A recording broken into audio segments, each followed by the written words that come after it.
আসসালামু আলাইকুম। আজকে ২ টা বিষয় নিয়ে কথা বলার জন্য আমি আ ক্যামেরার সামনে আসছি। যেটা হচ্ছে, এক হচ্ছে বাংলাদেশের যে বর্তমান আন্দোলন পরিস্থিতি। আর আরেকটা হচ্ছে আমাদের মোটামুটি প্রায় ঘরেই কিন্তু হুন্ডা, তারপরে যাদের একটু টাকা পয়সা আছে তারা আ প্রাইভেট কার, বা যারা ব্যবসা করতেছে পরিবহন সেক্টরে তাদের বাস, ট্রাক ইত্যাদি আছে। এখন এই ২ টা বিষয় নিয়ে আমি কথা বলব। প্রথমত যদি আমি আন্দোলন নিয়ে আসি, আপনি যদি খেয়াল করেন বাংলাদেশের বর্তমান যে আন্দোলনগুলা হচ্ছে একটু হাস্যকর। কিরকম? যেমন গতকালকে একটা ভিডিওতে দেখলাম যে ভাটারা নতুন বাজারে অবস্থিত একটা ময়লার ডাস্টবিন আছে, যেইখানে ঢাকা শহরের ওই সাইডটার ময়লাগুলা ওখানে নিয়ে রেখে তারপরে একসাথে এগুলা ট্রাকে করে ঢাকার আউটসাইডে রেখে আসা হয়। তো এখন ওখানকার পরিষ্কার পরিচ্ছন্ন যারা কর্মী রয়েছে তারা ভ্যান থেকে ময়লাগুলা ডাস্টবিনে না রেখে ভ্যান থেকে রাস্তায় রাস্তায় ফালায়া ময়লাগুলা রাস্তায় ফালায়া অবরোধ করতেছে। এখন বিষয় হচ্ছে, এতে কি হচ্ছে যে মানুষজন চলাচল করতে পারতেছে না, যানবাহন চলাচল করতে পারতেছে না, এবং তারা তাদের দাবি দাওয়া নিয়ে রাস্তায় আসছে যে তাদের বেতন দিতে হবে অথবা বাড়াইতে হবে, কিছু একটা এরকম। তো এখন মানুষের গলায় ছুরি ধরে, এক কথায় এরকম না যে, কারণ হচ্ছে সে যদি কাজে না যাইতে পারে, একজন হচ্ছে যে যারা নাকি মাসিক ইনকামে চাকরি করে, আবার আরেক টাইপের মানুষ হচ্ছে যারা ডেইলি বেসিস, মাস্টার রুলের মতো, যেমন গেলে টাকা, না গেলে কোনো টাকা নাই, কাজ করলে টাকা পায় তারা। তো সেই ক্ষেত্রে তাদের মতো লোকজন যদি না যাইতে পারে, তখন কিন্তু তার ফ্যামিলিটা ওই দিনের জন্য আপাতত বন্ধ, নতবা সে ঋণ করে তার ফ্যামিলি যে ভরণ পোষণ আছে ওগুলা চালাইতে হবে। তো এখন কিছুদিন আগে আবার দেখলেন আপনারা যে কাজের বুয়ারা রাস্তায় আন্দোলন করছে। কিরকম আন্দোলন? যে তাদেরকে সম্মান দিচ্ছে না, তাদেরকে বুয়া বইলা ডাকে। এই সমস্ত আন্দোলনগুলা হচ্ছে কিন্তু এখন। তারপরে অটোরিকশাওয়ালারা অলরেডি গত পরশুদিন হুন্ডাওয়ালাদেরকে মারছে। তো এখন এই যে বিষয়গুলা হচ্ছে, মানুষজনকে যে ভোগান্তিতে ফালাচ্ছে, এইগুলার আসলে শেষটা কোথায়? এগুলার শেষ কোথায়? গতকালকেও দেখলাম বেশ কয়েকটা জায়গায় মারামারি হইছে। ঢাকা কলেজ, সিটি কলেজ মারামারি লাগছে। এর মধ্যে কোন একটা কলেজের শিক্ষার্থী কোন একটা কলেজের কলেজ লিখার অংশ, যে লেখাটা, ওই লেখাটা হাতে করে নিয়ে রাস্তায় শোডাউন দিচ্ছে, যে সে নিয়ে আসছে, সে উদ্ধার করে ফেলছে। আরে ভাই, আপনি তো আপনার আপনি প্রতিষ্ঠানকে সম্মান দিতে পারতেছেন না যেখান থেকে আপনি বিদ্যা অর্জন করবেন। প্রতিষ্ঠান খারাপ হোক ভালো, আপনার সমস্যা তো কোনো ব্যক্তির সাথে, প্রতিষ্ঠানের কোন সত্তার সাথে তো সমস্যা না। আর ওইটা তো প্রাতিষ্ঠানিক সম্পদ। প্রাতিষ্ঠানিক সম্পদ কখনো কোনো ভদ্র মানুষ, ভদ্র স্টুডেন্ট ধ্বংস করতে পারে না বা নষ্ট করতে পারে না। তো এই রকম কাজগুলো যারা করছে, অবশ্যই তাদেরকে গালি দিয়ে কথা বলতে হয়। আমি গালি দিচ্ছি না, কারণ এইখানে অনেক আছে আমার আহ শ্রদ্ধাভাজন অনেক ব্যক্তি রয়েছে যারা আমার ভিডিও দেখে। তো আমি তাদের সামনে চাচ্ছি না তাদেরকে গালি দিতে। তারাই ভিডিওটা দেখে তারাই তাদের ব্যাপারে কমেন্ট করবে। এখন এই আন্দোলনগুলা করে মানুষকে যে হয়রানিগুলা করছে, আমি আহ এই আন্দোলনগুলার আসলে আগামাথা দেখি না। এগুলা যে যখন পারতেছে কোনো উদ্দেশ্যহীন ভাবেই রাস্তা ব্লকেট। বিষয়টা কি? এগুলা তো আসলে ছেলে খেলা হইতে পারে না। আর আরেকটা বিষয়, দ্বিতীয় বিষয় যেটা আমি আপনাদের সাথে শেয়ার করব, সেটা হচ্ছে, দেখেন, আমার আমার একটা প্রাইভেট কার আছে, যেটা আমার সর্বস্ব দিয়ে কিনা, বা নিজের কাছে না থাকলেও হয়তোবা কারো কাছ থেকে আনছি। ২, ৪, ৫ লাখ, ১০ লাখ, যত পারছি অত ম্যানেজ করে একটা প্রাইভেট কার কিনছি আমি। এখন আপনি যদি আমার এই প্রাইভেট কারের গ্লাসটাতে একটা ইট ছোড়েন, তাহলে আপনি তো আমার কলিজায় ইট ছুড়লেন। কারণ আমার তো এই প্রাইভেট কারটা সর্বস্ব দিয়ে কিনা, যদিও আমার প্রাইভেট কারে কোনো আঘাত আসে নাই। আমার রিসেন্ট একটা আমি বাইক কিনছি।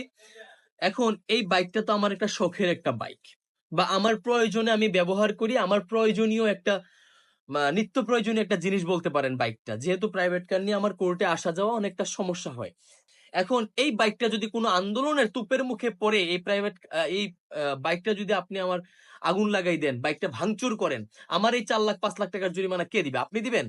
আপনি যে রাজনৈতিক দলের জন্য ভাঙচুর করতেছেন, আপনার যে দাবি দাওয়ার উত্থাপন করতেছেন, আমার এই বাইক, আমার এই প্রাইভেট কার ভাঙচুর করে এই দাবি দাওয়া ঠিকই একদিন মেনে নিবে, বা ওই রাজনৈতিক দলের সমস্যা আপনার রাজনৈতিক দলের সমস্যা ঠিকই সমাধান হয়ে যাবে।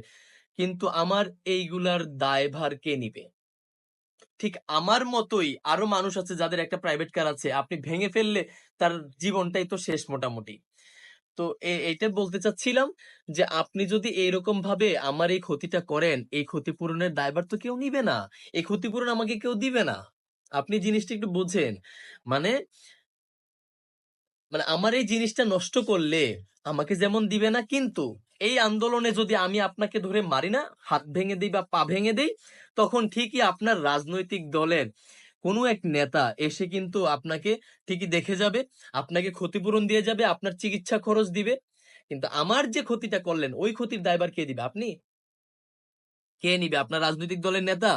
কেউ নিবে না। আপনার রাজনৈতিক দলের সমস্যার সমাধান হবে, আপনার চাকরির সমস্যার সমাধান হবে, কিন্তু আমার যে ক্ষতিটা করলেন ওই ক্ষতির আর ক্ষতিপূরণ আমি দুই চোখে দেখব না। এখন আমার মতো করে আবার যারা ব্যবসা করতেছে এই পরিবহন সেক্টরটাতে, যেমন মনে করেন যার একটা বাস আছে, তার তো সর্বস্ব দিয়ে বাসটা কিনা। আমি যতটুকু পরিবহন সম্পর্কে জানি, মানে দেখা যায় একটা বাস সবসময় এক মালিকের হয় না। অনেক সময় হয় কি ৫ জন ৭ জন মিলে একটা বাস কিনে। যাদের টাকা কম কিন্তু ব্যবসাটা ভালো বোঝে, তারা কয়েকজন মিলে একটা বাস নামায় বা একটা ট্রাক নামায়। বা একজন মিলেই একজনই একটা নিজস্ব অর্থায়নে একটা বাস নামাইছে বা লোন করে বাস নামাইছে। এখন এই আন্দোলন, এই হরতাল, এই ভাঙচুরের মুখে যখন এই বাসটা পড়ে, আপনি যখন এই বাসটার একটা গ্লাস ভাঙেন, এরপর দিন বাসটা যদি ওই কোম্পানি থেকে ভাড়া মারার উদ্দেশ্যে বের না হইতে পারে, তাহলে তো ওই ৫-৭ জনের পরিবার না খেয়ে থাকবে। এই দায়ভার কে নিবে? আপনি নিবেন? বারবার যে এসব মানে গালি না দিয়ে পারেন, এই বেয়াদবের মতো যে কাজ করেন আপনারা, যে আন্দোলনে কোনো গাড়ি দেখলেই ভাঙচুর করেন। আমার তো মনে হয় যে গাড়ির গ্লাসটাতে ঢিল মারে, যে বাইকটাতে বাইকের ট্যাঙ্কিটাতে লাঠি দিয়ে পিটা মারে, যে ওই যে প্রাইভেট কারের গ্লাসটাতে বাড়ি মারে, আমার তো মনে হয় না তার বাবার টাকা আছে। সে নিজে তো টাকা ইনকাম করেই না। মানে বাদাইম্মা টাইপের পোলাপান। এরপরে আমার মনে হয় কি জানেন? সে মানে তার বাবা তার জন্মটা ঠিক মতো দিতে পারছে কিনা আমার সন্দেহ আছে। কারণ যদি সে পারতো, সে তাহলে অবশ্যই চিন্তা করতো, তার জন্মটা ভালো হইলে সে অবশ্যই চিন্তা করতো যে আমি যে গাড়িটা ভাঙতেছি, এই গাড়িটা যদি কালকে বের না হইতে পারে আর ওই ফ্যামিলি যদি না খেয়ে থাকে, কাল হাসরের ময়দানে আমি কি জবাব দিব? মনে করেন হাসরটার আপনি কিছুই মনে করলেন না। আপনি অতটুকু চিন্তা করেন আপনার বাবার বা আপনার ফ্যামিলিতে অর্থ যোগানের যে উৎস, অর্থ যেখান থেকে মাস গেলে আসে, ওই জিনিসটা যদি নষ্ট হয়ে যায়, আপনার বাবার চাকরি যদি চলে যায়, তখন আপনার ফ্যামিলি কি খাবে? আপনার ফ্যামিলি কিভাবে চলবে? আপনি টাকা নষ্ট করবেন, আপনি যে রাজনীতি করেন, আপনার ওই রাজনৈতিক অর্থ থেকে আসবে? আপনি যে যাবেন রিক্সা ভাড়া দিয়ে যে অফিসে যাবেন, রাজনৈতিক অফিসে, ওখানে যাবেন কিভাবে? একটা জিনিস চিন্তা করেন যে আপনার ফ্যামিলির অর্থ যোগানদাতা বা অর্থের যে উৎস, যেখান থেকে অর্থ আসলে আপনার ফ্যামিলিটা চলে, ওই জিনিসটা যদি নষ্ট হয়ে যায়, ওই জায়গাটা যদি শেষ হয়ে যায়, তখন আপনার ফ্যামিলি কি করে খাবে? এই জিনিসগুলো একবার চিন্তা করেন। একবার চিন্তা করে গাড়ির গ্লাসটাতে বাড়ি দিয়েন রে ভাই। একবার চিন্তা করে গ্লাসটাতে বাড়ি দিয়েন। মানে মন চাইলো আর গ্লাসে বাড়ি দিয়ে দিলেন, মন চাইলো গাড়ির সিটে আগুন ধরা দিলেন, মন চাইলো হুন্ডার ট্যাঙ্কিটা ফাটাই ফেললেন, মন চাইলো প্রাইভেট কারের সামনের গ্লাসটা ভাঙা দিলেন। এইগুলা কি ভাই? সুন্দর পন্থায় আন্দোলন করা যায়, সুন্দর রাস্তায় আন্দোলন করা যায়। আপনার দাবি দাবা আর্মিরা, বর্তমানে আর্মিরা যতটুকু পরিশ্রম দিচ্ছে, আমার মনে হয় অনেক পরিশ্রম করতেছে তারা। তারা প্রত্যেকটা আন্দোলনের সামনে যে বুঝাচ্ছে, আন্দোলনের সিস্টেম ক্রাইটেরিয়া আপনাদেরকে শিখাচ্ছে, আপনারা ওই সিস্টেমটা মেনটেন করেন। আপনারা করতেছেন কি? রাস্তা ব্লক করতেছেন, গাড়ি ভাঙচুর করতেছেন। ভাই বিশ্বাস করেন, মানে বেসিক্যালি আমার মানে আমি আমার এ পর্যন্ত ক্ষতি হয় নাই যদিও, কিন্তু আমার সর্বস্ব দিয়ে আমার প্রাইভেট কার, আমার বাইক কিনা। এখন এইগুলো নষ্ট হয়ে গেলে আমার ক্যাশ ক্যাপিটাল যা আছে সব শেষ। মানে আমার আর কিছুই রইলো না। প্রত্যেকটা জিনিসই মানুষের অনেক শখের, প্রয়োজনের না হোক তার শখের। এই জিনিসটা মাথায় রাখবেন। আর আরেকটা জিনিস, আপনারা যে আন্দোলন করতেছেন, মানে এই রাস্তায় ময়লা ফেলে, তারপর কাজের বুয়াদের আন্দোলন, তাদেরকে সম্মান দেয়া হয় না, এইসব হাস্যকর আন্দোলন থেকে দূরে থাকুন। যার যার অফিসিয়াল সমস্যা তার তার অফিসে রাখেন। অফিসে কোনো সমস্যা হয়েছে অফিসের বসকে ধরেন। রাস্তায় নেমে আমাদের মতো সাধারণ জনগণকে এই হেস্তনেস্ত করার মানে হয় না। ঠিক আছে? তো সবাই যার যার জায়গা থেকে ঠিক হয়ে যান, ইনশাল্লাহ সবকিছু ঠিক হয়ে যাবে। আসসালামু আলাইকুম।